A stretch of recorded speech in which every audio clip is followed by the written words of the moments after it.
David Carter had exactly 14 days to save his life. Not his actual life, though sometimes it felt that way, but his future, his home, his son. He sat in the waiting room of the county courthouse, holding a crumpled piece of paper in his hands. The words on it were cold and clinical, but they burned like fire. Notice of hearing child custody review. His ex-wife, Monica, wanted full custody of their 8-year-old son, Tyler. She had remarried a wealthy man named Richard, and now she was arguing that David couldn't provide a stable environment for their child. The hearing was in 2 weeks. David read the document again, even though he had already memorized every word. Monica's lawyer was expensive, professional, ruthless. David's lawyer was a public defender who had met him exactly once and seemed distracted the entire time. The odds were not in his favor. He folded the paper carefully and put it back in his pocket. Then he stood up and walked out of the courthouse, his footsteps echoing in the empty hallway. Outside, the sun was setting over the city. David should have felt something, hope, maybe, or determination. But all he felt was tired. He had been tired for a long time now. David's story was not unique, but that didn't make it hurt any less. He had married Monica when they were both 23.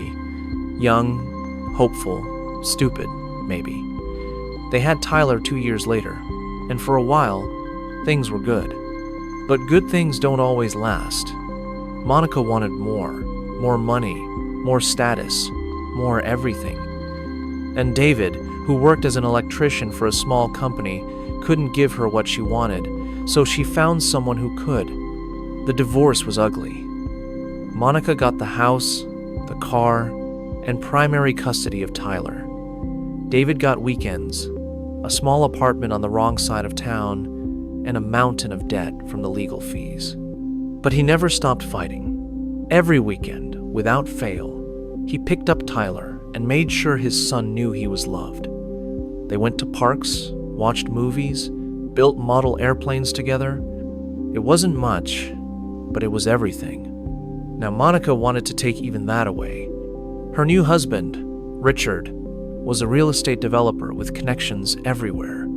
They lived in a big house in the suburbs, drove expensive cars, and took vacations to places David couldn't even pronounce. And according to Monica's lawyer, that made them better suited to raise Tyler.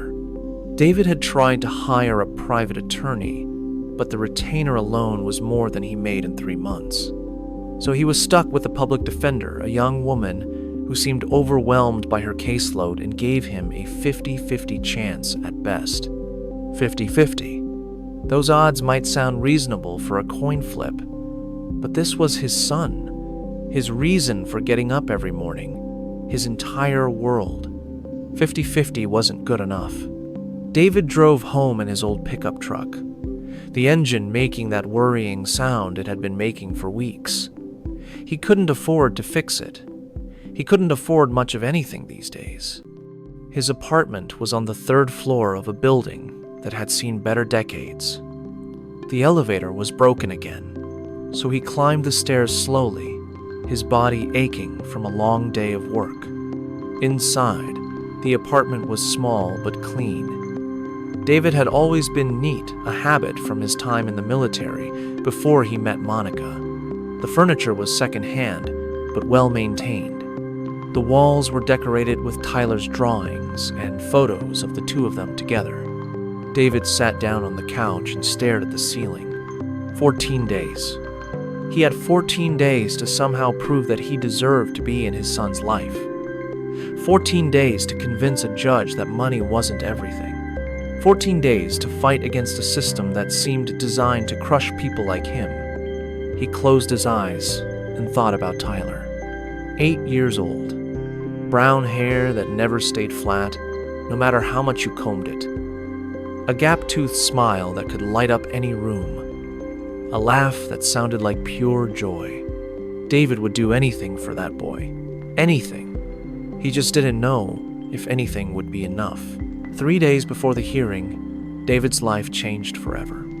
It started with rain. Not a gentle rain, but a downpour, the kind that comes out of nowhere and turns streets into rivers within minutes. David was driving home from a job site on the outskirts of the city, his windshield wipers struggling to keep up with the deluge. He should have taken the highway, but there was an accident blocking traffic, so he had taken a detour through a neighborhood he didn't recognize. Big houses, manicured lawns, the kind of place where people like him only came to fix things. The rain was so heavy that he almost didn't see them. Two small figures on the side of the road, huddled under a tree that offered almost no protection from the storm. David slowed down, squinting through the rain-streaked window. They were children, two girls, maybe 7 or 8 years old, and they were completely alone. David pulled over immediately. He grabbed his work jacket from the back seat and ran toward them, the rain soaking him within seconds. "Hey! Are you girls okay?" They looked up at him with identical faces, twins, he realized, and identical expressions of fear. Their clothes were soaked, their hair plastered to their heads, and they were shivering violently. "We can't find our way home," one of them said, her voice barely audible over the rain. "We were at the park and then it started raining and we ran, but we got lost and—" Okay, David said, kneeling down to their level. "It's okay. I'm going to help you. Can you tell me your names?" "I'm Emma," said the one who had spoken. "And this is Olivia." "Hi, Emma." "Hi, Olivia. I'm David. Do you know your address? Or your parents' phone number?" Emma shook her head, tears mixing with rain on her face. "My dad's phone number is in my mom's phone, but my mom isn't here anymore." David felt something tighten in his chest. He recognized that pain. He had seen it in Tyler's eyes after the divorce. "What about your dad? Is there a way to reach him?" "He's at work," Olivia said quietly. She had barely spoken until now. "He works a lot." David looked around. The street was empty. No other cars, no pedestrians, nothing but rain and these two frightened little girls. He had a choice to make. He could call the police and wait with them until someone came. That was the safe option, the responsible option, the option that wouldn't make him late for his second job, which he desperately needed to pay for the legal fees. Or he could do more. David looked at Emma and Olivia, shivering in the rain, and made his decision. "Come on," he said, taking off his jacket and wrapping it around both of them. "Let's get you somewhere dry, and we'll figure this out together." David drove slowly through the neighborhood, the girls in the back seat, wrapped in his jacket and an old blanket he kept for emergencies. He had turned the heat up as high as it would go, and slowly the shivering began to subside. "Do you remember anything about where you live?" he asked gently. "Any landmarks? A store nearby? The name of your street?" Emma thought hard. "There's a big white house with a fountain, and a gate with lions on it?" David nodded. That was something. A big white house with a fountain and lion gates.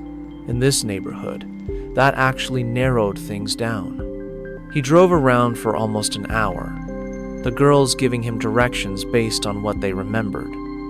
Left at the big tree, right at the house with the red door. No, wait, maybe it was the other way. David didn't complain. He didn't check his watch. He didn't think about his second job, or the money he was losing, or the hearing that was now just 3 days away. He just drove. Finally, Olivia sat up straight and pointed. "There, that's our house." David looked where she was pointing and felt his breath catch. It wasn't just a house. It was a mansion. A massive white colonial with columns in the front, a circular driveway with a marble fountain, and an iron gate adorned with stone lions. David had fixed electrical systems in houses half this size and felt out of place. This was another world entirely. He pulled up to the gate and rolled down his window. There was an intercom system embedded in a stone pillar. Hello? Is anyone there? I found 2 little girls who were lost in the rain. I think they live here."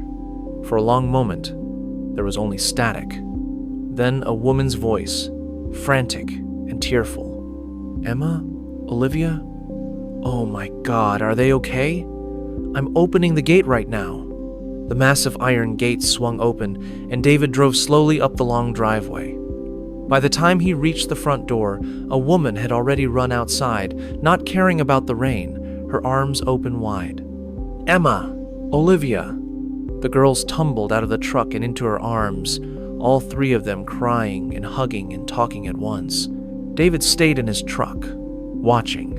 He should feel good about this. He had done a good thing. But all he could think about was how different this world was from his own. After a few minutes, the woman looked up at him. She was maybe 50, with kind eyes and graying hair. A housekeeper, David guessed. Or maybe a grandmother. "Please," she said, "come inside. You must be soaked. Let me get you something warm to drink." "That's okay, ma'am. I should get going." "Please. The girl's father would want to thank you personally. He's on his way home now." David hesitated. He really did need to go. But there was something in the woman's voice, genuine gratitude, maybe, or something deeper that made him turn off the engine. All right, just for a minute. The inside of the mansion was everything David expected, and more. Marble floors, a chandelier that looked like it cost more than his apartment, paintings on the walls that probably belonged in museums. Everything was pristine, elegant, and completely alien to David's world. The woman, her name was Margaret, and she was indeed the housekeeper, led him to a sitting room and brought him hot coffee and a towel. Emma and Olivia had been taken upstairs to change into dry clothes.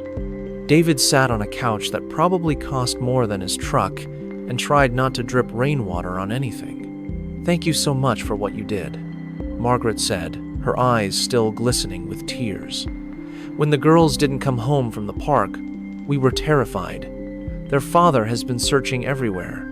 "It was nothing, ma'am. Anyone would have done the same." Margaret gave him a long look.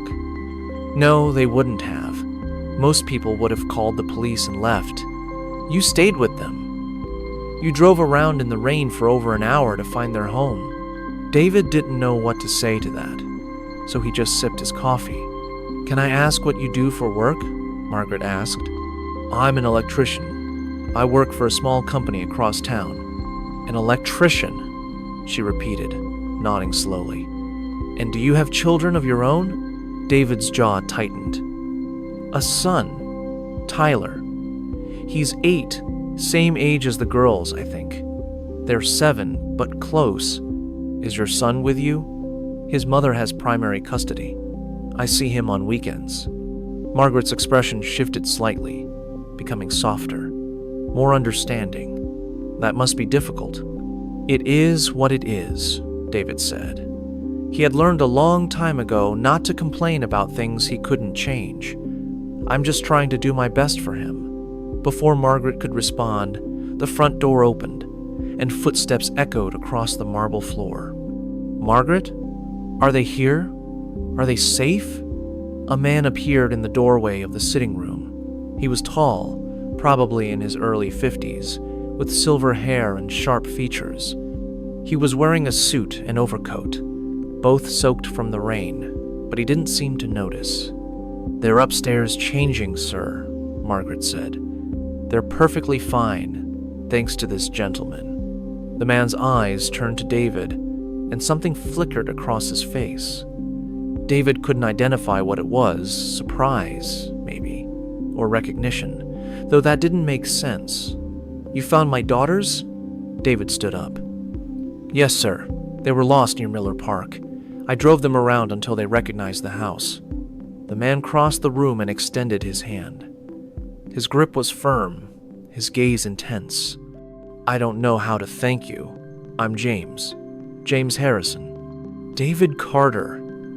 And you don't need to thank me. I'm just glad they're okay." James Harrison studied David's face for a long moment. You're soaking wet.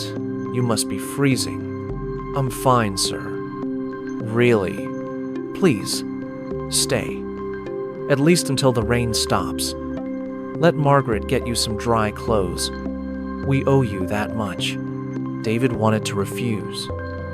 He was uncomfortable in this house, uncomfortable with the attention, uncomfortable with everything about this situation. But the rain was still pounding against the windows, and his truck's heater wasn't strong enough to dry his clothes. "All right, thank you." Over the next hour, David learned more about the Harrison family. James Harrison was a widower. His wife, Caroline, had died of cancer 2 years ago, a detail that hit David harder than he expected. Emma and Olivia were their only children, and since Caroline's death, James had thrown himself into work, often leaving the girls in Margaret's care. "I've been a terrible father," James admitted quietly. They were sitting in his study now, each holding a glass of whiskey that David had tried to refuse. "I tell myself I'm working to provide for them, but the truth is, I don't know how to be around them anymore. They look so much like their mother." David thought about Tyler, about how hard it was to look at him sometimes, because his eyes were exactly like Monica's. "Grief does strange things to people," David said. "It doesn't make you a terrible father. It makes you human." James looked at him with something like surprise. "That's a generous interpretation. My son's mother and I are divorced. She's trying to get full custody. I know what it's like to feel like you're failing your child." "I'm sorry to hear that." James paused. "If you don't mind me asking, what happened?" David gave him the short version. The marriage, the divorce, the custody arrangement, the hearing in 3 days. James listened without interrupting. When David finished, the older man was quiet for a long moment. "Life is rarely fair to good people," he finally said. "But I believe that character reveals itself eventually. And from what I've seen tonight, Mr. Carter, you have character in abundance." David didn't know how to respond to that, so he just finished his whiskey. A few minutes later, Emma and Olivia came downstairs in their pajamas. They ran to James and hugged him tightly, and something in the man's face softened in a way David hadn't seen before. "Thank you for saving us," Emma said, looking at David over her father's shoulder. "You're like a superhero," Olivia added. David smiled, his first real smile in days. "I'm not a superhero. I'm just a dad." The morning of the hearing arrived gray and cold. David woke up at 5 a.m., even though the hearing wasn't until 10. He couldn't sleep, couldn't eat, couldn't do anything but pace around his small apartment and rehearse what he wanted to say. He had written notes on a legal pad, trying to organize his thoughts. But every time he read them back, they sounded weak, pathetic, like the desperate pleading of a man who had already lost. Monica's lawyer would have charts, statistics, expert witnesses. David had a crumpled piece of paper and the truth. He wasn't sure the truth would be enough. The courthouse was the same one he had visited 2 weeks ago, but it felt different now, more final, more terrifying. David walked through security, his hands trembling slightly. He was wearing his only suit, a navy blue that Monica had bought him for a wedding years ago. It was slightly out of fashion, but it was clean and pressed. His public defender, a young woman named Sarah Chen, met him outside the courtroom. She looked tired, like she hadn't slept either, and she was carrying a stack of files that seemed to have nothing to do with his case. "How are you feeling?" she asked, terrified. "That's normal." She glanced at her phone. "Listen, I have to be honest with you. Monica's lawyer is good, really good. And the judge today..." "What about the judge?" Sarah hesitated. "Judge Harrison is known for being tough. He's fair, but he doesn't tolerate any nonsense. Just be yourself, be honest. That's the best advice I can give you. Judge Harrison." The name tugged at something in David's memory, but he couldn't place it. He was too nervous to think clearly. "Okay," he said. "I'll be honest. The courtroom was smaller than David expected. Wood-paneled walls, fluorescent lighting, rows of empty benches behind the two tables where the party sat. Monica was already there, sitting next to her lawyer, a silver-haired man in an expensive suit who looked like he had won every case he had ever tried. She was wearing a designer dress and jewelry that probably cost more than David's car. She didn't look at him as he sat down. David tried to focus on his breathing. In through the nose, out through the mouth. A technique he had learned in the military for staying calm under pressure. It wasn't working. The bailiff stood up. "All rise." The Honorable Judge James Harrison presiding. David rose to his feet automatically, and then the judge walked in. For a moment, David thought he was hallucinating. The stress, the lack of sleep, the overwhelming fear, it had finally broken his brain. Because the man in the black robe, taking his seat at the bench, was James Harrison. The same James Harrison whose daughters David had rescued from the rain 3 days ago. Their eyes met across the courtroom, and David saw recognition flicker across the judge's face. But Harrison's expression remained neutral, professional. He gave no indication that they had ever met before. "Please be seated," Judge Harrison said. "We are here today for the matter of Carter versus Carter, a petition for modification of custody. Counsel, please state your appearances." Monica's lawyer stood up smoothly. "Robert Whitmore for the petitioner, Your Honor." Sarah stood up, nearly dropping one of her files. "Sarah Chen for the respondent." David barely heard any of it. His mind was racing, trying to process what was happening. The judge who would decide his fate was the father of the girls he had helped. The man who had shared whiskey with him and called him a person of character. Was this a good thing? Or was it about to become very, very complicated? The hearing proceeded like a carefully choreographed battle. Monica's lawyer presented his case with surgical precision. Charts showing David's income versus Monica and Richard's combined income. Testimony from a child psychologist about the importance of stable environments. Character witnesses who talked about what wonderful parents Monica and Richard were. David listened to it all, feeling smaller with every word. When it was Sarah's turn, she did her best. She talked about David's consistent presence in Tyler's life. She submitted records of every weekend visitation, every phone call, every birthday gift. She argued that financial resources were not the same as parental love. But compared to Whitmore's presentation, it felt like bringing a knife to a gunfight. Through it all, Judge Harrison remained impassive. He asked clarifying questions, made notes, and gave nothing away. He never once looked at David in a way that suggested they had any history. Finally, it was time for closing statements. Whitmore stood up and delivered a devastating summary of why Monica should have full custody, financial stability, educational opportunities, a two-parent household. By the time he was finished, David felt like a failure who had no business raising a child. Then Sarah stood up. "Your Honor, my client may not have the financial resources of the petitioner. He may not live in a big house or drive an expensive car, but he has something that money cannot buy. He has character. He has shown up for his son every single day, through every obstacle, through every challenge. He has never missed a visitation. He has never broken a promise, and he loves Tyler with everything he has." She paused, glancing at David. Custody should not be determined by bank accounts. It should be determined by who will raise a child to be a good person. And Your Honor, David Carter is a good person. He deserves the chance to keep being a father to his son. She sat down. The courtroom was silent. Judge Harrison looked at his notes for a long moment. Then he looked up. "Mr. Carter, do you have anything you would like to say?" David stood up slowly. His legs felt like they were made of water. Your Honor, I'm not a perfect person. I don't have a lot of money.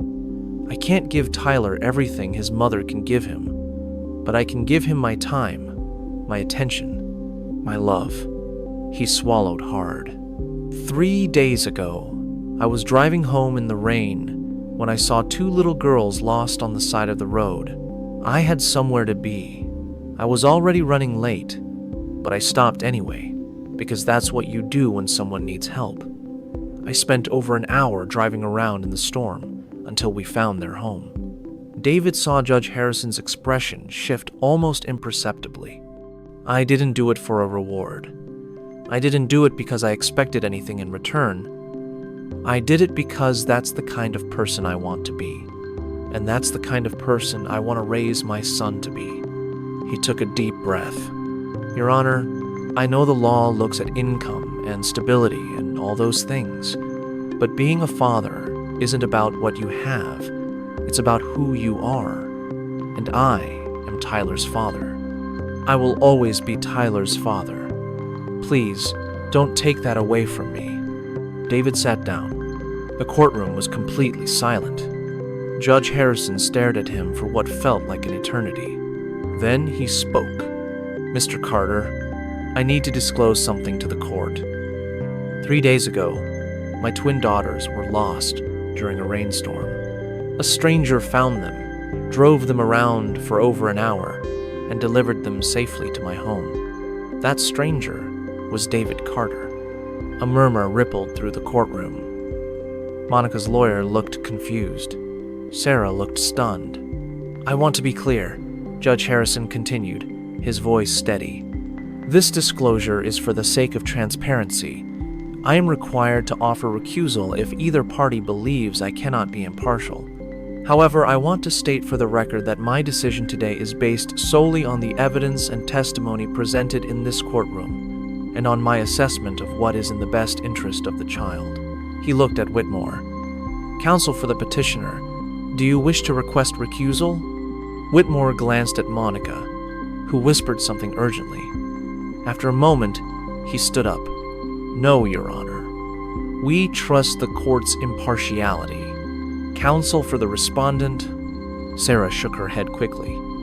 No, Your Honor. Very well. Judge Harrison straightened the papers in front of him. Then, I will render my decision. The courtroom held its breath. Judge Harrison looked at Monica, then at David, then down at his notes. Custody determinations are never easy. They require the court to balance many factors: financial stability, living conditions, the child's relationship with each parent, and ultimately, what will best serve the child's long-term well-being. He paused. The petitioner has presented a compelling case for full custody based on financial resources and stability. There is no question that Mrs. Carter and her husband can provide material advantages that Mr. Carter cannot match. David felt his heart sinking. However, Judge Harrison continued, this court does not believe that material advantages are the sole determinant of a child's best interest. A child needs love. A child needs presence. A child needs a parent who will show up consistently and unconditionally, regardless of circumstances. He looked directly at David. Mr. Carter, you have demonstrated exactly that. Your visitation record is exemplary. Your commitment to your son is evident. And your actions 3 days ago, actions you had no idea I would ever learn about, reveal a character that this court believes will serve Tyler well as he grows into adulthood. Judge Harrison turned to Monica. Mrs. Carter, I do not doubt that you love your son, but this petition appears to be motivated more by a desire to simplify logistics than by genuine concern for Tyler's well-being. Your son has a father who loves him deeply and shows up for him consistently. Taking that away would cause harm that no amount of financial stability could repair. He picked up his gavel. The petition for modification of custody is denied. The existing custody arrangement will remain in place. Mr. Carter will continue to have visitation rights every weekend and shared holidays. Additionally, I am ordering that any future modifications require a significant change in circumstances and clear evidence that the modification serves the child's best interest. The gavel came down. Court is adjourned. David sat in his chair, unable to move. He had won. He had actually won. Sarah was saying something to him, shaking his hand, but the words weren't registering. All he could think about was Tyler, about weekend mornings making pancakes together, about building model airplanes, about all the moments that he would still get to have. Monica stormed out of the courtroom without looking at him. Whitmore followed, his expensive suit somehow looking less impressive than it had an hour ago. David finally stood up on shaking legs and walked toward the door. "Mr. Carter." He turned. Judge Harrison was standing near the bench, his robe already removed. He looked different now, less like a judge, more like the man David had shared whiskey with. "Yes, Your Honor?" Harrison walked toward him slowly. "What I said in there was true. My decision was based on the evidence and the law. But I want you to know something else." He stopped a few feet away. "When you brought my daughters home, you could have just dropped them off and left. Instead, you stayed. You sat with me and listened to me talk about my failures as a father. You treated me like a person, not like some wealthy stranger in a big house." Harrison's voice grew quieter. "That night, I went upstairs and spent 2 hours talking to Emma and Olivia. Really talking, for the first time since their mother died. You didn't just save them from the rain, Mr. Carter. You reminded me what it means to be a father." David didn't know what to say. "Go be with your son," Harrison said. "He's lucky to have you." That weekend, David picked up Tyler at exactly 6 p.m. on Friday, just like always. But this time, everything felt different. Tyler ran to him across Monica's pristine lawn, his backpack bouncing against his shoulders. David caught him in a hug and lifted him off the ground, holding him tight. "Dad, I missed you." "I missed you too, buddy. So much." They drove to David's apartment, stopping for pizza on the way. They watched Tyler's favorite movie and built a model airplane that had been sitting unfinished for weeks. They talked about school, about friends, about everything and nothing. When it was time for bed, David tucked Tyler in and sat on the edge of the mattress. "Dad?"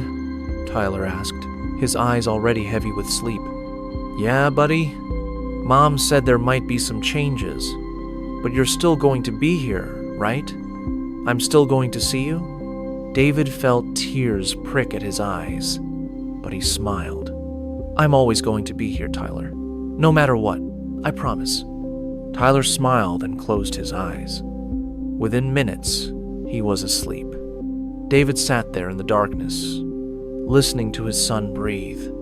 He thought about the rain, about 2 lost little girls, about a decision that had seemed small at the time but had turned out to be everything. He thought about Judge Harrison's words. "You reminded me what it means to be a father." And David realized something. He hadn't just been fighting for custody. He had been fighting to prove that he mattered, that his love mattered, that being a good person mattered, even when the world seemed designed to punish you for it. And against all odds, he had won. Not because of luck, not because of connections, but because he had done the right thing without expecting anything in return. One small act of kindness. That's all it took. One small act of kindness that changed everything forever.